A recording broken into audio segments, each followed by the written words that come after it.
Ferret on Alarm Copter server of Joyous Win. Hello. And this is the second time round. Sorry about that. Thank you very much, guys. You are a very patient crowd. Thank you very much for actually holding on whenever these little disasters happen every now and again. But anyway, as I was saying though, this is a great map for, you know, pyros, lots of little nooks and crannies, some good engineering, and you said it was a good map for spies.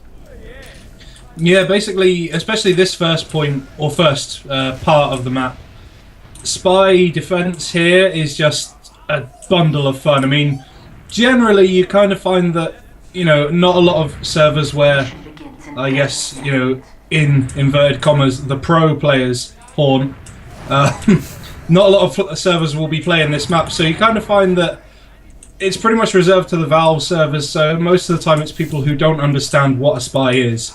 So that's kind of why I like playing spy on here, but yeah, I wouldn't mind seeing some attacking spy work as well. So yeah, Kerouac proved me wrong. Yep. Oh, the thing is, though, you're saying about, yeah, I'm eventually seeing, you know, the actual thing of Valve tier. You go into a Valve server, like, oh my god, can you guys even do M1? What is wrong with you lot? But that's not the case today. I think we got a list of serious maniacs on both teams who are quite adept at killing each other off. So, you know, right now, though, I think Red's off to a fantastic start. I don't think Blue had any Ubers out. I think this is not looking good. Yeah, this is a very, very solid Red defense. I mean, okay, yeah, there's a Blue Uber, but oh, that's kind of what maybe pushed the cart a few feet. Yeah, that didn't go as well as it could have done. But yeah, look at that. Look at, oh, and there goes the crits. Nice work there from Artemis, powering up Slappy there. But that's the thing, though. I mean, I felt that, you know, Blue didn't really get the get-go from that. They didn't have a crowd control class on that, but they did get rid of Combi Boon, who took all the hits to the face with rocket launchers. And Baby Cookie there. Haley Shaw just turned around and was like, nope. But the second one got him, though, and then his medic as well. That was a lovely double kill there. Now, anyway, though. Okay, I think the cart's eventually getting going, but this is the thing I always find with these games. If Red try and defend right up to the door, it doesn't necessarily work. I think they die too quickly, and then they have to fall back. Yeah, they've got quite a long walk, and, you know, as is usual, I won't give away the sort of standard or the preferred NG placements for Red, but if they do sort of overextend themselves a little bit too much towards the start of the game right near Blue spawn, it doesn't give them any time to set up any sort of good NG defense like you'd normally expect on a map like this. Yeah, that's the thing. I mean, engineers do face a dilemma in certain games like this. I mean, they on the first map it's a real pickle because you don't know how good your team is, and part of the problem with that is you wonder how good they are, where you can put a sentry, or should you like to put it somewhere further back where they can properly hold the line. This case, I think, you know, a second line engineer defense is probably for the best. Yeah, the thing is as well with these guys, you know, the status quo or sentry placements aren't really going to work because, you know, regardless of who you've got on either side of the game, you know, you're pretty much guaranteed to see like a soldier or a demo man, someone who can do damage without having to, you know, see it or, you know, use splash damage on buildings. And it's kind of better in a way in this sort of situation, you know, put buildings where they never get put, just because no one's going to be firing a sticky into an area that they never expect a sentry to be in. Yeah, that's the thing. I mean, that's the whole tale of unexpected sentries right there, and I love those things, especially the ones that are behind cover or that like that, so that you kind of run in front of them and you get completely clobbered. And one thing I'm actually seeing today, though, I am seeing some fantastic spy work at the moment. I think you were not kidding when you said this was a spy's playground, because they are stabbing everything right now today. Yeah, I mean, I'm surprised actually at how well Blue have done spying. I mean, you know, certainly not to put a downer on Red spy work, because that is also absolutely fantastic. But yeah, Blue are doing a really nice job as well, and good medic work too. Both teams are sort of going for different approaches, but I'm personally at the moment liking Blue's approach a little bit more than Red's medic-wise. Yeah, I think. Where's the thing? I'm not sure. I mean, Blue's initial one wasn't so good because I think it went for a bit of a vaccinator thing here. But there goes the Red straight solid Uber there. I mean, that's not bad if you want to clear out a blockage. I mean, that's, you know, there's two ways of clearing a blockage. I mean, you've got like you need to take down a sentry, and you need a Uber for that because you can't resist the firepower with any other kind of Uber. But if there's a lot of manpower in the way, you need a crits for that. I mean, Dust Bowl was a prime example of where a crits Uber just pretty much declogs that whole area. To be honest, this map as well, really, it's very, very, very corridor based. Pretty much the entire way through, even on the second and third parts. Tons of corridors, so that could be something that, you know, Red might be, especially second point of this map. That corridor right outside of Blue Spawn is just heaven for crits. But it's the thing I'm saying here, right? I mean, we've seen Blue Team try and go for the main doorway. I mean, Hayshaw had an Uber there, somehow got blasted all the way back to part of the way to spawn. There was unlucky kind of rocket jump there. This is where, you know, if you have a blue heavy, take the right hand side, go down that little corridor area and then attack from that angle with an Uber, that can really put things in your favour. Racial team then flanks right around the side, gets into red spawn, or they just start getting behind the cart. You know, that there for me, that little corridor area is the key to this map. If you hold that, it's a lot easier for you to attack anywhere you want. And I found there a lot of maps actually. Take Upward for example. You know the little staircasey bit towards on the end point? You know, the underground, overground bit? Yeah. Now if you have that place, that really, you know, can define a winning and losing team. But right now though, I mean, Kart is barely moved. Blue is really trying to get this thing pushed. Yeah, I think, to be honest, Red have just got really, really nice strategy. I mean, especially, I think, I'm not sure who it is, possibly Bawdy Dog, maybe Slappy, throwing out banner after banner after banner, maybe both of them, but, like, there has pretty much been a constant aura around soldiers this entire game. And, yeah, there we go, another Red Uber there, and that was an unfortunate stab. I think that was Kerouac. I'm pretty sure that actually pushed Convy Boon further towards Blue Spawn. Yeah, I think I was looking at the other end there. Blue was actually on for an advance there, but they just, you know, lacked the firepower. They had heavy with vaccinated with crits. You crits up at the right moment, but you know, Blue Team weren't forthcoming. I think that was Convy Boon working back end there. Right now, 3 minutes 43. It's not looking good for Blue Team. They haven't really made much progress. They haven't really broken Red actually at all. But you know, to be fair, we are dealing with good teams here, so that's the name of the game right now.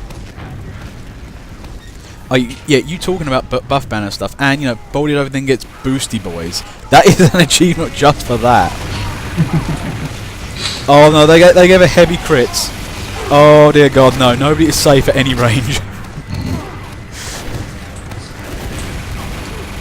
But yeah, look at Red Team now. They are really moving out. I think they're on top form today. Yeah, they are. I mean, it's kind of odd, you know. Red haven't moved up a particularly large amount. You know, they've pretty much gone from one side of a choke to another, but that's a really, really important area to get through, because once Red cut that area off, there's 3 routes that Blue can no longer take, and it's really, really, really sort of important to try and keep that spot defended in particular. Right now, though, ooh, I heard a medic dying with Uber somewhere. That did not sound good. Yeah, when you've been playing TF2 so long, you can recognise you know what a medic had when he died. But right now, though, I mean, Red have done a great job of just counter-attacking, and Blue have not managed to have a good break yet. I think right now they need to just destroy all of Red Team at once. If they can do that, they're back. They might be on to win this level. But there goes another Uber for Red. I've said it once, I've said it twice, I said it all the time. You know, standard Uber is best Uber. It's just for that reason. You can just get through anything.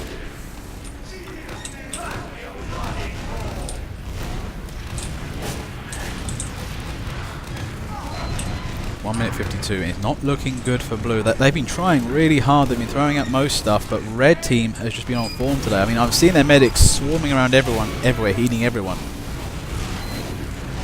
I think a lot of what it is, I mean, aside from crits on Slappy, I think a lot of what it is, Red just seems to be massively, massively brave compared to Blue.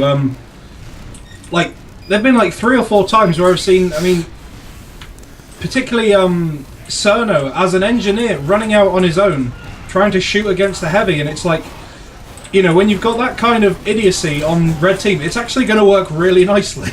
I've said it so many times, you know, this is the thing. You can have a player with skill and you can have a player with bravery. I would take a player with bravery any day, simply because they are willing to go that extra mile to get the objective done. And that's a bit ruthless, but in the game of TF2 we respawn all the time, it doesn't really matter.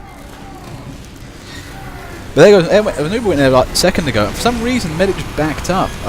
To be fair, he was using a lock and load Demo Man, not the best guy for clearing areas, but I don't know what happened there, that was not well pushed.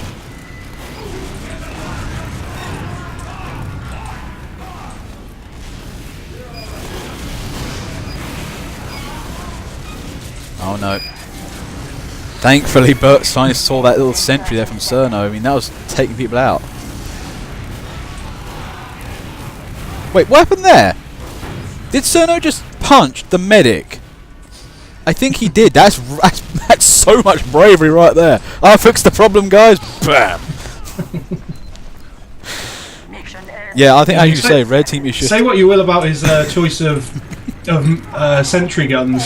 He has been there for every single defensive push. He's there going around punching people, especially medics. I mean, you know, that's a good kill, whoever you are. But as an engineer, that's rare. And yeah, very nicely defended the entire way through.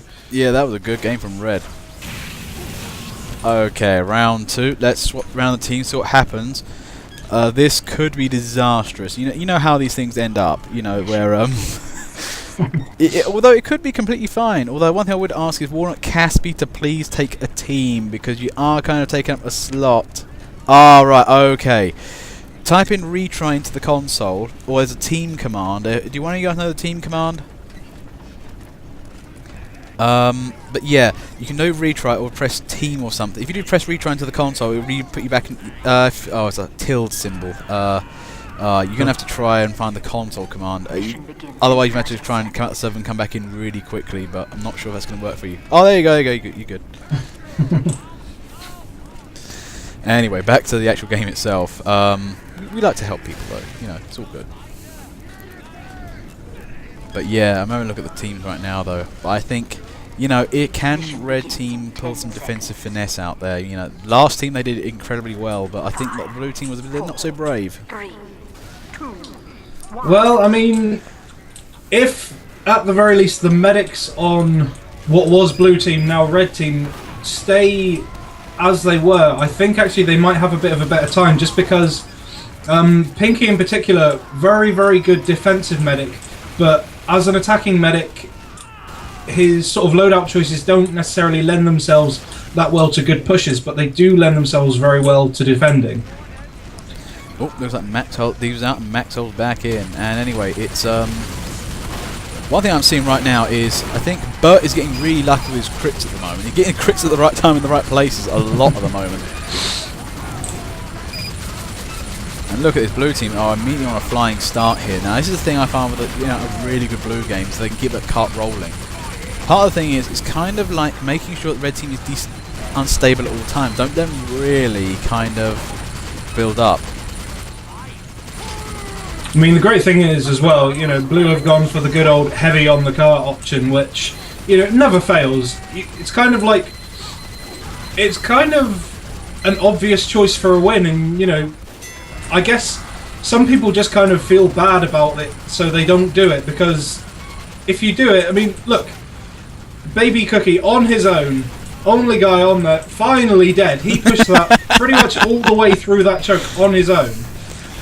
Yeah, that's the thing, brave heavy right there. I mean, but I love doing that strategy so often, not much of the time. It's a good bit of cover, gives you infinite ammo, gives you regen, makes you a pig to try and stab, because you can just shoot everywhere in all directions. It's really hard to approach.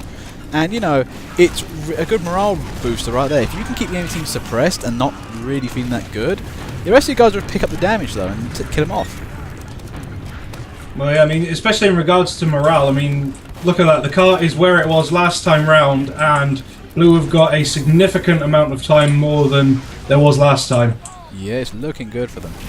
Oh, no, Artemis, why did you go running into the pyro? Like, rule 1, never run in front of the guy you're healing. Yeah, everybody's looking good though. Blue team are on the move, but do red have anything, in the tank? Oh, and baby, he takes that Baby Cookie. Yeah, no heavy on the cart. Let's end this now.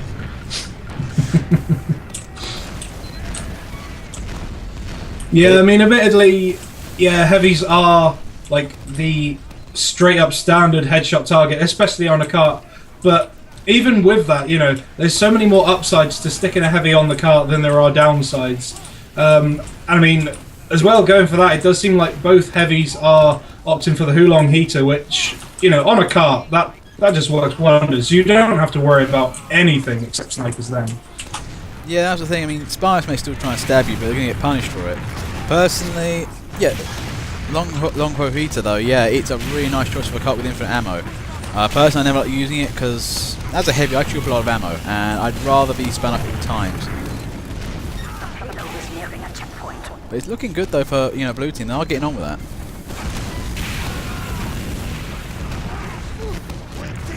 It's not looking good though. I think that sentry that they had on the second point though was not a good one. It was a little bit too exposed, a little bit too open, and that heavy on the cart was just helping that along the whole time. Yeah, nice stab from Jay the 4-inch, but I think, to be honest, oh no, Red have just about come back, but I think System X unwittingly kind of saved the day by putting the gut on fire who was on low health. Yeah, blue is right now trying to save, and is it? And yep, that's done there.